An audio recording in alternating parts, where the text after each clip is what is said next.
السلام علیکم ورحمت الله وبرکاته. د کونړ ولایت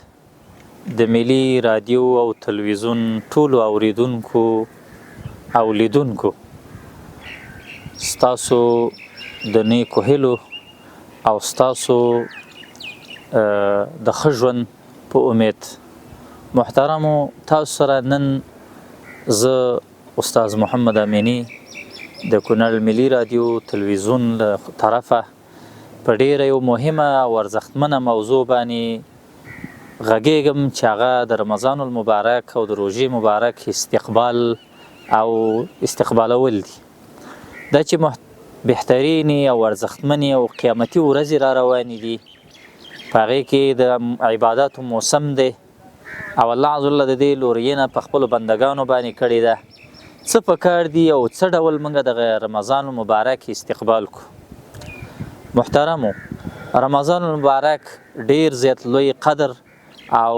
ځای لري په اسلام کې. رمضان المبارک یا روژه مبارکه چې قرآن کریم کې د هغې په اړه باندې څونه یادونې شوي دي او زموږ د نبی صلی الله علیه وسلم په احادیث مبارکو کې څومره یادونې شوي دي، زه به تاسو ته د هغې لږې لږې نمونې وړاندې کړم. او هغه لارې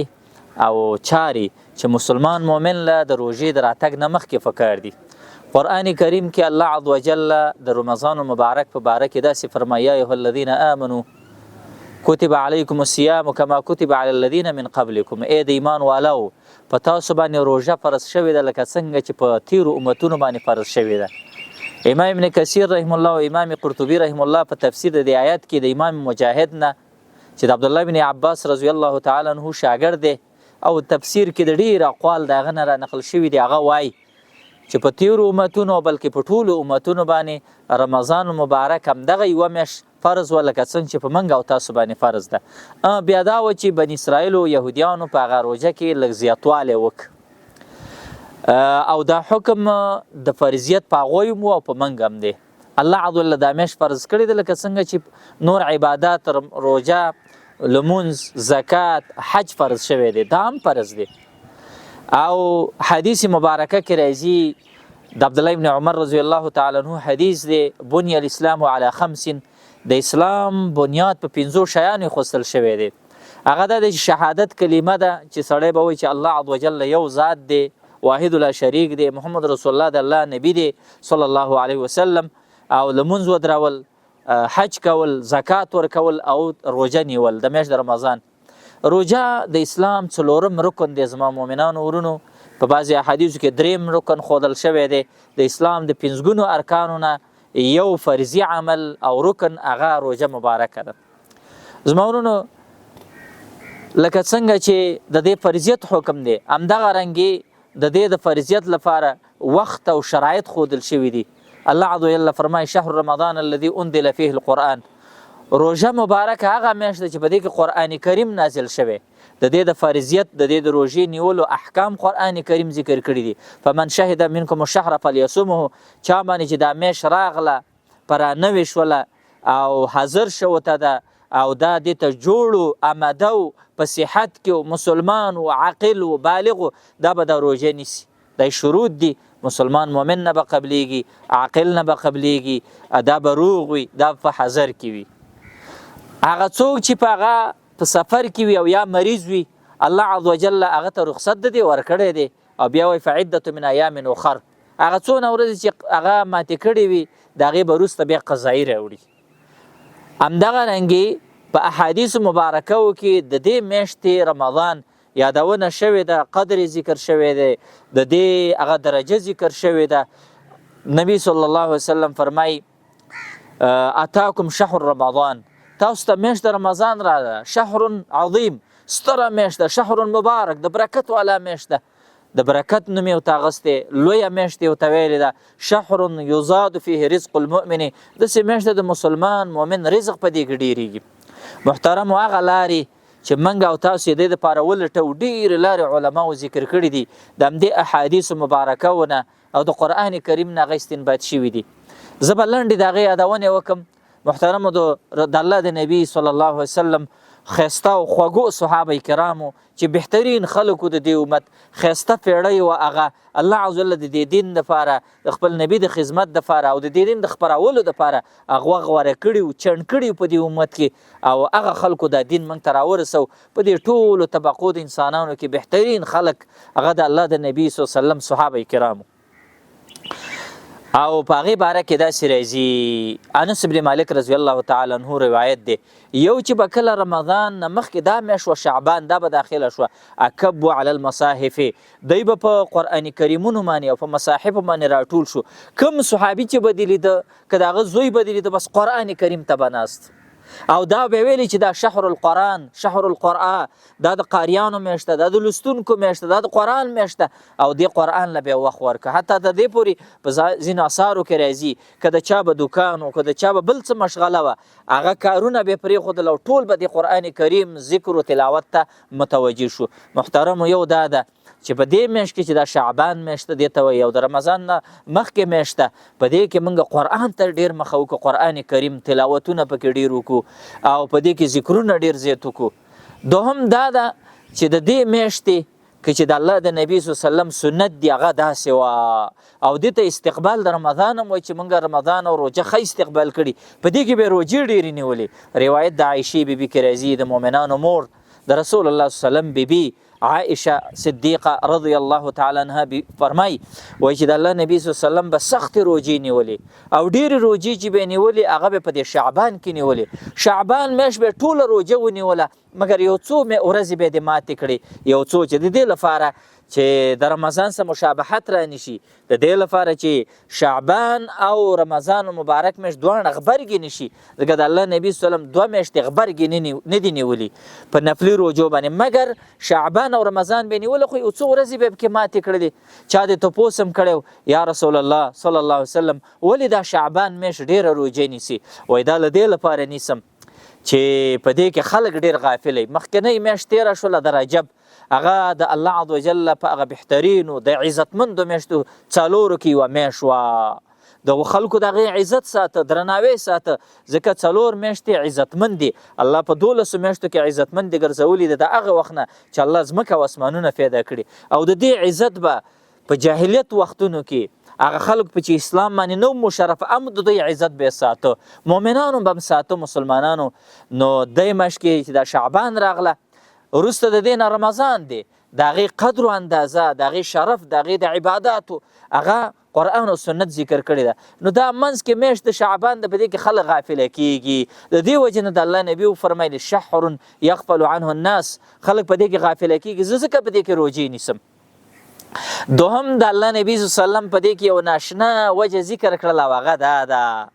دا میاشت د شعبان د په دې کې د کال عبادات الله ته خیږي او زه په دې کې روژه ډېره نیسم چې زما اعمال رب ته وخیږي عز وجل ته او زه روژه یم دا ډېره ناشنا وجه د زما ورونو علماو لیکلي دي الله عز وجل ته چې خیږي څلور ډوله اعمال الله ته خیږي د مؤمنانو ورټولېږي ورغونډېږي هلته جمع کېږي او په ورځ د قیامت چې بنده الله سره مخ شو دا اعمال به له مخې ته کېږي او بیا په حساب کېږي یو تاسو وګورئ دا روزانه اعمال دي روزانه اعمال یو سار خیږي او بل مازیګر خیږي د دې وجې نه ځکه د الله نبي صلی الله علیه وسلم د سهار لمونځ او د مازیګر لمونځ قدر ذکر کړی دی من صلی البردین چا چې د دوه یخ منځونه وکړه فله الجنه دې سړي دپاره جنت دی الله به جنت ته داخل کړي د الله نبي صلی الله علیه وسلم دا ذکر کړي د شپې ملایکې او د ورځې ملایکې دواړه د سهار او د مازیګر په جمع کې شریکېږي هغه مؤمن مسلمان چې د سهار جمع کې داخل شو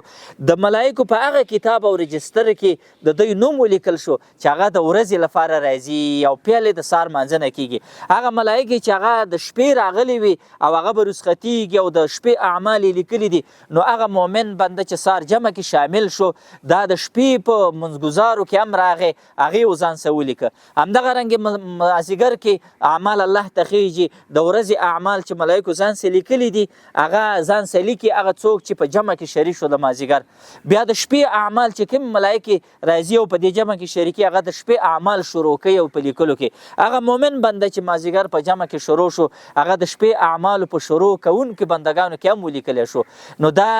د دواړو لپاره د خیر ذریعه شوله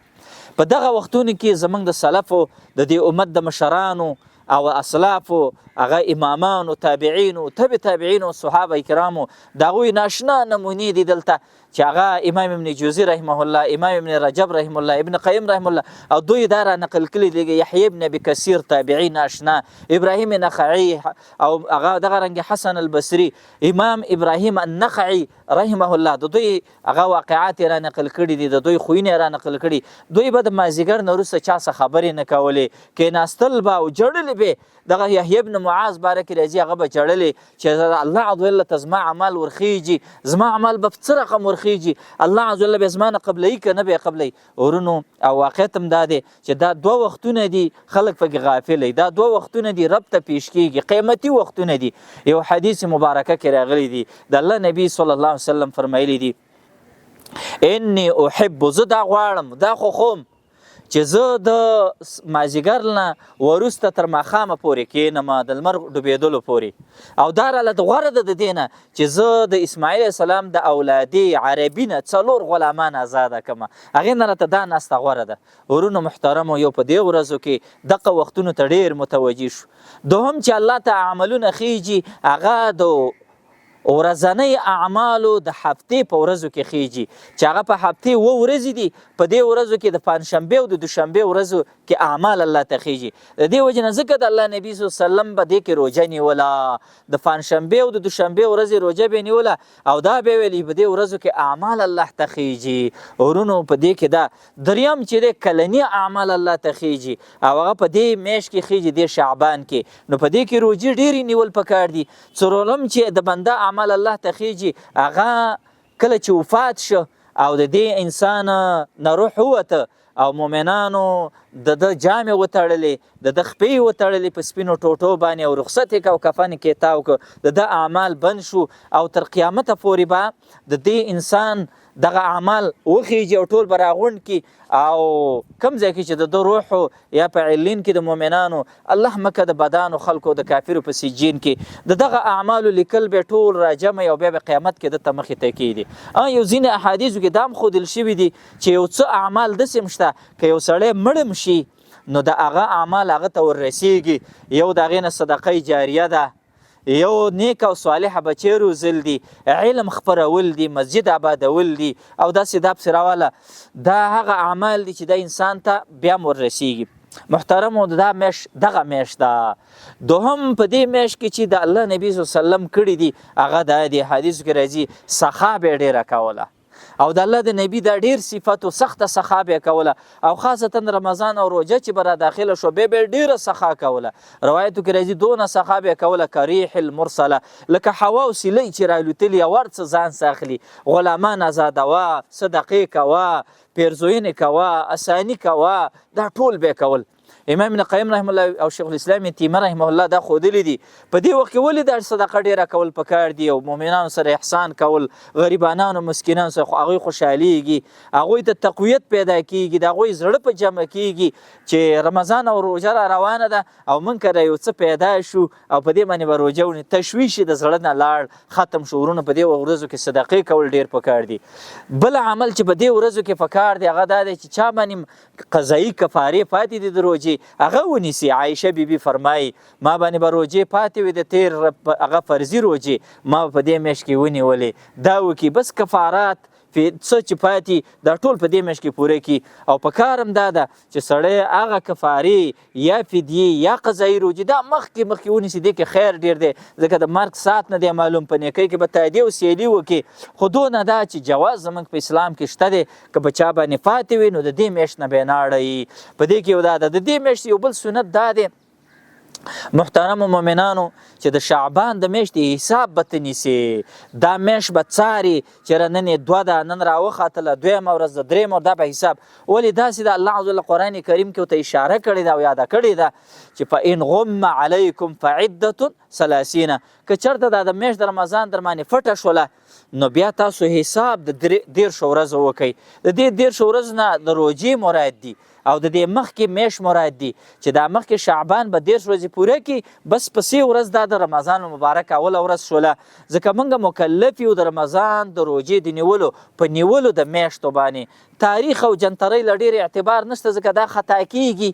نو د الله نبی فرمایلی دي صوموا لرؤیتي وافطروا لرؤیتي د میاشتې د لیدلو په وجه باندې ونیسئ او د میاشتې د لیدلو د واړه اختر میاشت چې مو لیدله ماتې کوي او موږ په دقه باندې مکلف شو. الله عز وجل قرآن کریم کې ویلی دي فمن شهد منکم الشهر چا چې میاشت ولیده او ته حاضر شو دا ورباندې راوختله فلیصم حقه سړی دې ونیسي. دا د شعبان د ورځې اعمال دي زمورونو صدقې پکې ډېر کول قرآن کریم ته ډېر متوجه کول صدقې په دې کې ډېر زیات کول خیراتونه په دې کې ډېر زیات کول بل په دې کې روجې ډېرې نیول مؤمنانو د الله نبي صلی الله علیه وسلم نیولي دي او موږ ته قرآن کریم کې الله عز وجل دا حکم کړی دی چې لقد کان لکم فی رسول الله اسوه حسنه تاسې دپاره چې ایمان څوک لري په الله او په ورځ د آخرت او الله ډېر یادوي په محمد رسول الله صلی الله علیه وسلم کې ښایسته تابعداري ښایسته اقتدا او پیروي ده چې وی کړو. ورونه رسول الله وسلم په دې کې دقه اعمال ډېر زیات کړي دي چې هغه د خیراتونو ورکول د صدقو کول او روجې ډېرې زیاتې نیولې. علماو دا ذکر کړل لکه ابن جوزي رحمه الله او امام ابن رجب رحمه الله هغه وایي د دې شعبان دې میاشت کې دا روجې به ولې ډېرې نیسي وایي هغې یو څو وجې دي. دا وایي داسې مثال لري لکه څنګه چې دا نوافل او سنت رواتب او زواید دا سړی د دې منځونه او د جمع نه مخکې کوي. دقه شانې دې میاشت کې دا روجې چې دي دا داسې دي لکه نفلي منځونه او سنت چې د فرضي جمع نه مخکې او وروسته کې په دې کې سړي ذهن را برابریږي توجه یې را برابریږي او ریاضت د بدن پکې راځي هغه بدن اموخته کېږي بدن له هغه عادت ورځي. کله چې رمضان راغی او روجه په اسانۍ سره به ونیسي ځکه دا ورځې به دې په روجو باندې نیولي بل په دې کې هغه خوراکونه ډېر کم کول چې بدن اوس اموخته شي او ریاضت واخلي په اسانۍ باندې به سړی ونیسي. دغه شان په د شپې پاڅېدل ډېر زیات کې بیا به قیام اللیل تهجد ته او تراوح ته به ډېر آماده نو دا په کار دی هغه اعمال دي زمورونو چې په دې کې سړی نیسي. بل دا دعا و دعا صحابه کرامو به روایتو کې راځي او اثارو کې امام ابن جوزي رحم الله ذکر کړی دي ابن رجب رحم الله ذکر کړی او داسې نورو کې لطائف المعارف کې او داسې نورو کې چې صحابه کرامو به شپږ میاشتې دعاګانې کولې چې یا الله عز وجل موږ رمضان ته ورسې رمضان زموږ نصیب کې او رمضان زموږ هغه ورورسي او زموږ توفیق په دې کې راکړي د روجو او د اعمالو. بیا به شپږ میاشتې روجو کې دعاګانې کولې د هغې نه وروسته چې الله کومه روجه م نیولې هغه راله قبوله کړي. نو دغه یو سنت عمل دی چې موږ رمضان استقبال کو په دعاګانو باندې او د الله عز وجل نه دا یو نعمت او پیرزوینه وغواړو او د طلب یې کو چې الله ستا دا پیرزوینه په موږ وکړي دا نعمت او رحمت په موږ باندې وکړي چې رمضان ته ورورسیږو او روجه زموږ نصیب شي ځکه دا موسم د عبادت دی. ورونو ولې به نه چې رمضان مبارک داسې ده د الله نبی فرمایي ورځې روجې دي او د شپې ودرېدنه ده